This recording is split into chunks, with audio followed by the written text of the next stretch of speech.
What's going on, everybody? Today we're going to be talking about Scream, the 2021 Requel that comes to us from the directors of Ready or Not. And the film picks up 25 years after the original murders of Woodsboro. A new Ghostface emerges, and it's up to Sidney Prescott to uncover the truth. Scream stars Neve Campbell, Courtney Cox, David Arquette, Marley Shelton, Melissa Barrera, Jenna Ortega, Dylan Minnette, Jack Quaid, Jasmine Savoy Brown, Mason Gooding, Mickey Madison, and Sonoya Amar. Now, this film was a film that I was really looking forward to because I really enjoyed the Scream franchise to a degree aside from Scream 3. I grew up watching that one first and I really enjoyed it when I was younger, but watching it a couple of years ago for the first time in a long while, I really didn't enjoy it as much as I thought I did. So I really enjoyed the first one, the second one, and the fourth one. And I really liked the trailer for this film. I liked the direction that they were going in with this film. However, I didn't come out loving it as much as I wanted it to. I thought it was a decent enough film. I thought it was pretty fun for what the film was and what the film was trying to accomplish. However, I really didn't feel the chemistry between all the new blood, and I didn't feel like all of the returning cast was really up to par and what I wanted them to bring to the table. I like the direction that they took with David Arquette as Dewey. I thought it really brought a new dimension to him, and it really feels like they were trying to do something new to his character instead of making him what Dewey is from the past couple of films, because in the last couple of films, whether you're talking about the second, third, and fourth, it really felt like they were doing the same thing with Dewey, but with this one they actually brought a whole new dimension and level to what Dewey is and who Dewey is 25 years later. I could have done without, this is going to sound sacrilegious, but I kind of I would have been fine if Neve Campbell and Courtney Cox didn't come back, because they really didn't add anything to their characters. They just felt like the same old characters that they were. There were some little lines here and there that I actually liked and I chuckled at, but aside from that, they felt like overstayed cameos and they really didn't add much, because it felt like they have not been expanded much as they did with Dewey. And I wish they could have done just a little bit more, aside from the fact that, oh, Gail's still the weather person, still the news reporter looking out for a new scoop, or she's the new person writing about the murders on Woodsboro. I kind of wish they would have added a little bit more. I like the direction that they took their characters in, between David Arquette and Courtney Cox, Gail. I like the direction that they took their relationship in, but I really didn't feel like I felt like if you took out Gail and Sydney out of the film would have been not that different. It was fun seeing them back in the roles, but they really didn't add much to the story or their characters. They felt like they were pushed to the far side so that we can add these new bloods, and it felt like they were setting up for new people to pass up the torch to, and that really didn't that didn't really vibe with me as much. I really didn't enjoy that part as much. There are some whippy little one-liners here and there. There's a great scene between Dylan Minnette and David Arquette that really had me rolling on the floor, and it just, no pun intended, but it actually killed me. And I really like this, despite the fact that I don't like Scream 3. One thing that I have absolutely loved throughout every single film is Roger Jackson coming back as the voice of Ghostface. There's something calm and collecting about his voice that whenever he goes menacing and it's really terrifying, he really adds another level that really makes me appreciate the Ghostface killer. The one thing that I love about the Scream films is the fact that it's not a typical horror film like A Nightmare on Elm Street or Friday the 13th or Halloween. It's more of a serial killer whodunit, and I really like the mystery about all three of them, all four of them. The third one was alright, but there was just a lot of problems with that film. But I really like the whodunit, and this film kind of makes it predictable from the beginning. If you catch on to it, good eye.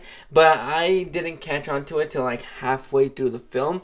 And I really like what they did with Melissa Barrera's character. There's something about her that nobody knows, and that's something that was really intriguing, and I wanted to see a little bit more of that side of her. And she's somebody that I'm just barely coming to notice because I really love In the Heights, and she was fantastic in that movie. She did a show on Stars called Vida that I've seen a little bit of, but I really enjoyed what I saw from her in that show. Jenna Ortega isn't somebody that I'm really that familiar with. I think she is part of the Disney gang, and I know she had like a couple episodes on You. I'm not too sure if she was in a couple of seasons or stuff like that. But I thought she was decent enough in this film. I thought when she had screen time, she did pop. She doesn't have as much screen time as I thought she was going to have. But I like what they did with her character.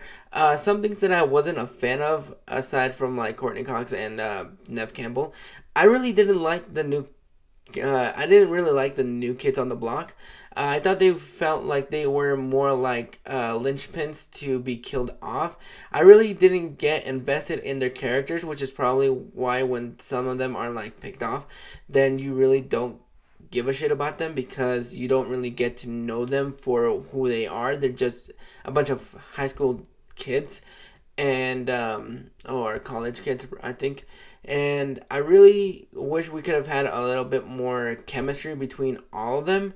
They have, I think, probably the two standout. I really enjoyed the chemistry between Jasmine Savoy Brown and Mason Gooding. Mason Gooding is somebody that's been on my radar since Booksmart because I think he was really good in that movie, and I think he was really, really, really good in this film for what it was. I didn't buy Dylan Minette's character or Mickey Madison's character or Sonia Amar. Sonia Amar is the one that I have the biggest issue with because I feel like she doesn't need to be in this film, and there's something about her towards the end of the film that makes it really overcooking, and I just like, can we just get it over with? Come on.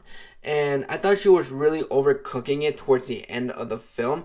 They tried to do a lot by paying homage to the first film by doing a lot of scene by scene shots, but I really enjoyed it to a certain degree. There is a really big surprise in this film that I didn't see coming, and I really enjoyed that part of the film, but it just wasn't what I wanted it to be. I was expecting a little bit more. I didn't think the kills were all that bloody or memorable. There aren't any memorable kills in this film like there are in past films. Even the third one has some memorable kills, but this is probably down at the bottom of my favorite Scream films. It's fun to a degree, but there's just a couple things that didn't really vibe with me that I'm probably gonna get into when I do a spoiler review for this film.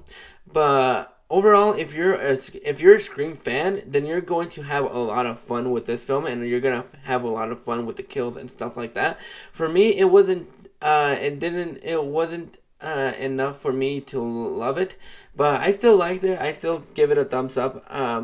It's positive on the scale. It's definitely better than Scream 3, but not by that much. I'm probably going to see this one more time just to get another second thought, just to make sure that my opinions don't change, because right now I'm really divisive. I'm really down the middle about what I feel about this film, but I think I'm going to go ahead and give Scream a 7.5 out of 10. It's fine for what it is. I just really wanted a little bit more meat to the film, and I really wanted to see a little bit more. There isn't a lot to gravitate to. There are just things that, especially when you see like Ready or Not trying to compare both of them, but they're completely different films, but they both have a different style, and I like the style that they tried to go with in this film. It just wasn't enough for me. I thought it was fine for what it was, but what did you guys think? Did you guys enjoy Scream? Did you not enjoy it? Where would you put this film above all the other films? Go ahead and let me know down your thoughts and your rankings on the film. I wasn't going to plan on doing this, but why don't I just go ahead and start doing it right now? So the way that I would rank the Scream films as of this recording right now, I would still put 1 at the top.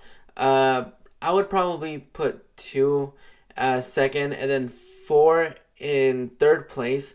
I would put this film in 4th place, and then I would put Scream 3 at dead last. And I also really enjoyed the show to a certain degree, but if I was to include this show, I would probably put it above Scream 2021. That's how I would rank the Scream films, including the TV show. But let me know down your rankings, and if you like this review, why don't you go ahead and click that like and subscribe button so you don't miss out. I am planning on doing more reviews this weekend or this week. I might sprinkle them out throughout the week because there's a lot that I actually want to talk about and a lot that I want to review this weekend. So look forward to those. Don't miss out on other reviews. And if you like this review, go ahead and share that review around so you can get the word out. And until next time, this is Josie Reviews.